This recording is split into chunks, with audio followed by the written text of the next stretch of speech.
अस्सलाम वालेकुम सर। जी, जी, वालेकुम सलाम। सर सबसे पहले तो अभी पहली दफ़ा अपॉर्चुनिटी मिली है, I would like to thank you very much, क्योंकि सबसे अच्छा काम जो हुआ है वो ये है कि जो ख्वाब कहीं न कहीं सो गए थे, वो जगा दिए आपने। सर थैंक यू उसके लिए।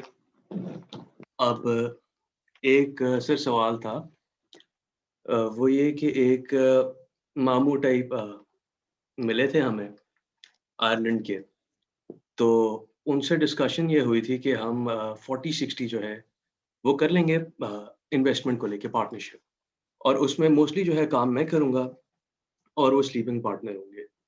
तो ये अभी बीसी का नहीं हुआ हुआ था, तो मुझे अच्छा लगा कि मुझे थोड़ा-सा फैसिलिटेशन हो जाएगी आईडी वगैरह को लेके। तो लेकिन उसके बाद बीसी हो गया, तो बीसी का क्राइटेरिया 70-30 था, और वर्कलोड और इन्वेस्टमेंट के हिसाब से। तो उसमें ये है कि वो थोड़े से मुझे एंथुसियास्टिक नहीं लग रहे अब। और उसमें ये है कि उनसे एक अभी मैंने कल रखा हुआ है, शेड्यूल की हुई है बातचीत, लेकिन अब फ़ॉर्मली कोई हमारा एग्रीमेंट नहीं हुआ किसी भी किस्म का। तो मैंने सिर्फ़ ये पता करना था कि इख़्लाक़न अब मुझे थोड़ा-सा बुरा लग रहा है कि बीसी के बाद मैं अगर उनको छोड़ रहा हूँ ये सब कुछ, तो थोड़ी-सी रोशनी डालिएगा प्लीज़ सर। अ, वो आइलैंड के हैं, क्या करते हैं? थोड़ा आइडिया है उनका बैकग्राउंड का, उनकी सेविंग्स अ, का? बेसिकली सेविंग्स की जो हमारी बात हुई थी, तो उन्होंने ये कहा था कि वो 10,000 यूरो से लेके 15,000 यूरो तक मैक्सिमम जो है स्क्वीज़ कर सकते हैं।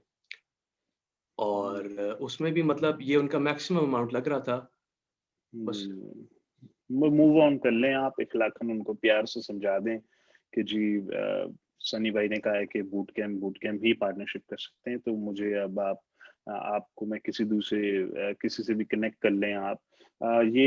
छोटे इन्वेस्टर्स के साथ एक प्रॉब्लम, सबसे बड़ा प्रॉब्लम ये है कि छोटा इन्वेस्टर जो है ना वो अ उनकी एक तो बजट का भी इशू होता है, और खुदा न ख्वास्ता अगर हमें कहीं ज़्यादा बजट की ज़रूरत पड़ गई तो वो भी नहीं लगा पाते। तीसरा, कंप्लेंट्स बहुत ज़्यादा करते हैं, रो बहुत जल्दी रो पड़ते हैं। तो अवॉइड करें, ऐसे इन्वेस्टर्स को अवॉइड करें आप। आपने बी बूट कैंप के ग्रुप में आपको ज़्यादा बड़े इन्वेस्टर्स मिलेंगे, ख़ास तौर पे मेरे एलीट के स्टूडेंट पकड़ लें आपको, तो वो तो बोलेंगे ये लो 25,000, ये लो 30,000, ये लो 40,000। आपको इन्वेस्टमेंट मसला नहीं है हमारे प्लेटफ़ॉर्म के अंदर या ग्रुप के अंदर, लेकिन जो शख़्स इन्वेस्टमेंट कर रहा है, आप उसका टाइटल पहले समझने की कोशिश करें।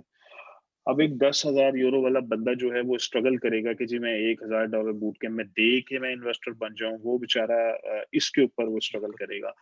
तो जो शख़्स $1,000 देकर इन्वेस्टर बन के आया हुआ है, इसका मतलब वो अफ़ोर्ड भी कर सकता है, उसका गुर्दा भी है कि दे दो भई $1,000, कोई मसला नहीं है।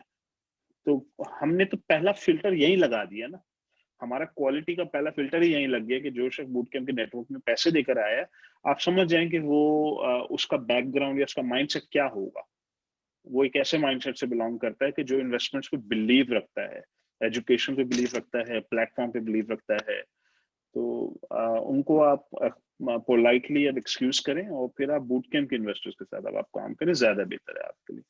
ठीक है? ठीक हो गया sir. Sir thank you very much.